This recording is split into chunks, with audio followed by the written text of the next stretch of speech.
প্রিয় বন্ধুরা, চাকরি পরীক্ষায় ইংরেজি থেকে গ্রামারের অনেকগুলো প্রশ্ন আসে। তার মধ্যে অন্যতম একটা চ্যাপ্টার হচ্ছে এরর কারেকশন। আমরা একের পর এক চাকরি প্রস্তুতি পর্ব নিয়ে শুরু করব। বিভিন্ন বিষয় নিয়ে একের পর এক আলোচনা করব। আগামীতে অনেকগুলো চাকরির ফর্ম ছাড়বে এবং সেই সব পরীক্ষাগুলোতে যেসব টপিকগুলো খুব ইম্পর্টেন্ট সেগুলো আমরা একের পর এক আলোচনা করব।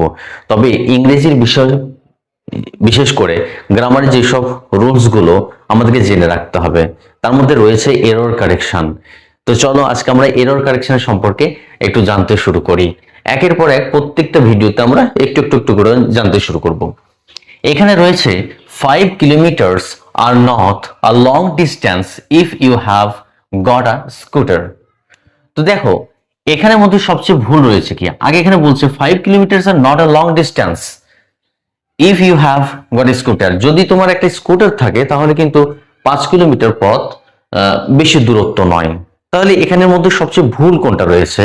এখানে ভুল হচ্ছে এই আর শব্দটাই, অর্থাৎ এই যে আর এখানে বিভার্বটা বা এখানে একটা ভার্ব হিসেবে ব্যবহার হয়েছে, এখানে কিন্তু এটা ভুল রয়েছে। কেন? এখানে একটু আমাদেরকে জেনে রাখতে হবে, কিলোমিটার্স এটা একটা সাবজেক্ট। যখন কোনো ইউনিট, আমরা যেটা ভৌতবিজ্ঞানে পড়েছিলাম একক, যেমন টাইম, ডিস্টেন্স, হাইট, ওয়েট, মানি, এগুলো কিন্তু মনে রাখতে হবে। টাইম, তারপর ডিস্টেন্স, তারপর রয়েছে হাইট, ওয়েট, মানি, এইসব গুলো সর্বদাই সিঙ্গুলার, অর্থাৎ এক বচন হিসেবে কিন্তু দেখতে হবে। এগুলো হচ্ছে সিঙ্গুলার। এই সব এককগুলো, যতগুলো ইউনিট আছে, ইউনিট রয়েছে, এই যে এককগুলো সবসময় কিন্তু এগুলোকে সিঙ্গুলার হিসেবে ধরতে হয়। তাহলে এটা কিলোমিটার, এখানে যে এস আছে তার মানে এটা প্লুরাল তেমনটা নয়। সবসময় মনে রাখতে হবে সে এস থাকুক কিংবা না থাকুক, যেহেতু এটা ডিস্টেন্স, একটা দূরত্ব বোঝায় কিলোমিটার। এরকম যদি কোনো একটা টাইম বোঝাতো, কোনো যদি হাইট বোঝাতো, ওয়েট বোঝাতো কিংবা মানি বোঝাতো, সর্বদাই আমরা এগুলোকে সিঙ্গুলার হিসেবে দেখব। আশা করি বুঝে গেছে। আর সিঙ্গুলার যখনই দেখবো তখন এখানে আর হবে না, এখানে হবে ইজ হয়ে যাবে। আশা করি বুঝতে পেরেছো। তাহলে এরকম যদি আমি একটা উদাহরণ দিয়ে করতে পারি, যেমন বলতে পারি 5 কিলোমিটার্স বা 5 কিলোস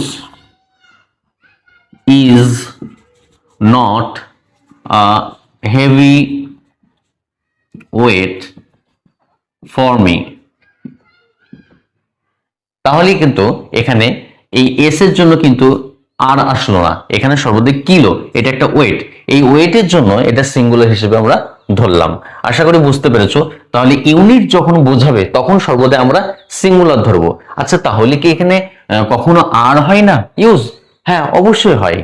আরটা তাহলে কখন হবে? যখন এই ইউনিটের পর আরেকটা অন্য কোনো শব্দ থাকবে, অর্থাৎ ইউনিটটা যখন সাবজেক্ট হবে না। আমি যদি এখানে একটা উদাহরণ দিই, 10 স্টুডেন্টস, 10 স্টুডেন্টস, 10 স্টুডেন্টস এখানে লেখার পর দেখে নি আর অ্যাবসেন্ট টুডে। এখানে দেখো আর ইউজ হলো, এখানে সাবজেক্ট কিন্তু 10 নয়, সাবজেক্ট হচ্ছে স্টুডেন্টস। এইটা কিন্তু কোনো একক নয়, এটা কোনো টাইম, ডিস্টেন্স, হাইট, ওয়েট, মানি কোনো কিছুই বোঝাচ্ছে না, এই জন্য এখানে আর ইউজ হবে। তবে এইটাই শুধু মনে রাখতে হবে, যদি একক বোঝায় তাহলে আমরা সর্বদাই সিঙ্গুলার হিসেবে ব্যবহার করব, আর বাকি যত আছে সবগুলো আমরা প্লুরাল হিসেবে ব্যবহার করব। তাহলে চলো পরবর্তী প্রশ্নটা দেখি। পরবর্তী প্রশ্নটা হলো, he says that he has a car beside a scooter. তার স্কুটারের পাশাপাশি একটা গাড়ি রয়েছে। এই যে পাশাপাশি শব্দটা যখন হয় তখন কিন্তু এখানে ভুল একটা আছে শব্দ, যেটা বিসাইড রয়েছে, এটা সবসময় ভুল হবে। কারণ বিসাইড মানে হচ্ছে পাশে। যেমন আমার বাড়ির পাশে একটা পুকুর আছে, স্কুলের পাশে একটা বড় বিল্ডিং রয়েছে, বিভিন্ন এই যে পাশে, পাশে শব্দের ক্ষেত্রে বিসাইড ইউজ করা হয়। তাহলে পাশাপাশি শব্দের ক্ষেত্রে কি রাখতে হবে? বিসাইডস, অর্থাৎ এস যুক্ত হবে। এস ছাড়াও মানে হচ্ছে পাশাপাশি বা এছাড়াও শব্দটা, এগুলো কিন্তু মনে রাখতে হবে এগুলো সবগুলো চাকরির পরীক্ষায় এসেছে, এগুলো স্টাফ সিলেকশন এসএসসি তে এসেছে। আগের পরীক্ষাটাও, আগে যেটা প্রশ্নটা করলাম সেটা আগের এসএসসি তে এসেছিল। তো পাশাপাশি, এছাড়া এইসব শব্দগুলো মনে রাখতে হবে কিসের ক্ষেত্রে? বিসাইডের ক্ষেত্রে। আর শুধু বিসাইড মানে হচ্ছে পাশে। যেমন এই যে বললাম বাড়ির পাশে রয়েছে একটি পুকুর, আর এই বিসাইডস মানে রয়েছে পাশাপাশি বা এছাড়াও। তার একটাই স্কুটার ছাড়াও একটা তার গাড়ি আছে। তাহলে এখানে আমরা জানতে পারলাম এটা বিসাইড হবে না, এটা একটা বিসাইডস হয়ে যাবে। তাহলে আমরা এই বিসাইড কিংবা বিসাইডস দিয়ে আরেকটা উদাহরণ দেখে নিতে পারি।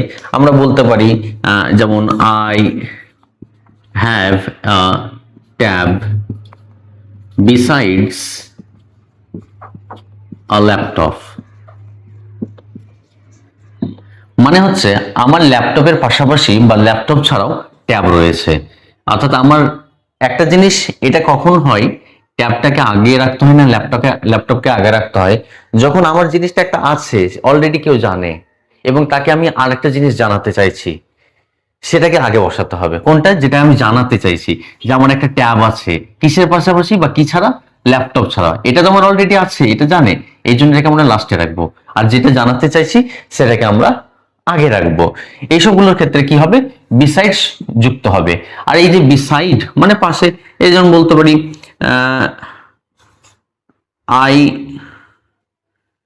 I have a big pond beside our school. আমাদের স্কুলের পাশে আমাদের একটা বড় পুকুর আছে। এইসবগুলোর ক্ষেত্রে বিসাইড এবং বিসাইডস এর ধারণাটা জানা যেতে পারে। এগুলো কিন্তু এরর কারেকশনে আসে। তাহলে চলো আমরা পরবর্তী প্রশ্নটা দেখে নিই। এই যে প্রশ্নটা রয়েছে, the police charged him for murder, এটাও স্টাফ সিলেকশন কমিশনে এসেছিল এসএসসিতে। তো এখানে একটু দেখে নাও, the police charged him for murder, তাকে মার্ডারের জন্য অর্থাৎ অভিযুক্ত করা হয়েছিল মার্ডার অপরাধের জন্য।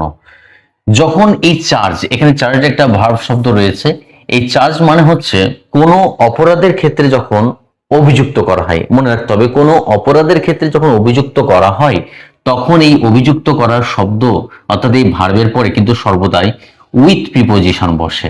কি বসে? উইথ। তাহলে এখানে কিন্তু ফরটা বসবে না। আমরা কখন ইউজ করব?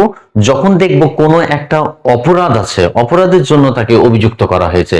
সেটা মার্ডার হতে পারে, ফ্রড হতে পারে, থ্রেফট হতে পারে, ড্যাকয়েটি হতে পারে, বিভিন্ন শব্দ যেগুলো অপরাধ, ক্রিমিনাল টাইপের শব্দগুলো, সেগুলোর ক্ষেত্রে কিন্তু চার্জের সঙ্গে উইথ ইউজ করা হয়। তাহলে এখানে ফর হবে না, এখানে হয়ে যাবে উইথ। তাহলে আসল বাক্যটা কি হবে? The police charged him with murder.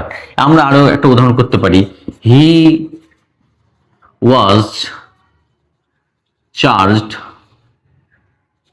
with theft, T-H-E-F-T, he was charged with theft। এই ধরনের শব্দগুলোর পরে কিন্তু চার্জের কি হয়? পরে উইথ প্রিপোজিশন শব্দটা লেগে যায়।